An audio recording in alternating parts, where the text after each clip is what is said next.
পদত্যাগ করলে কারোর জন্য ভালো হবে, দেশটার জন্য যেমন ক্ষতি হবে, অনেক রাজনৈতিক ব্যক্তির জন্য ক্ষতি হবে।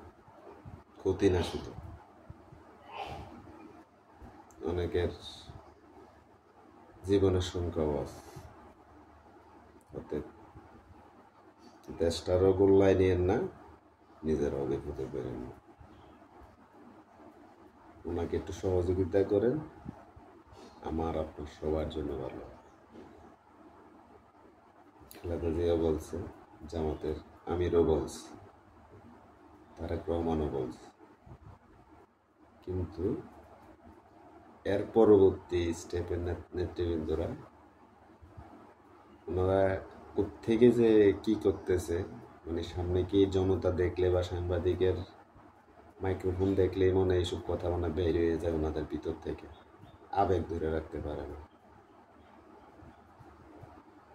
ওভারঅল দেশ নিয়ে ভবিষ্যৎ নিয়ে চিন্তা করে কথাবার্তা বললাম, দেশের জন্য ভালো, জাতির জন্য ভালো।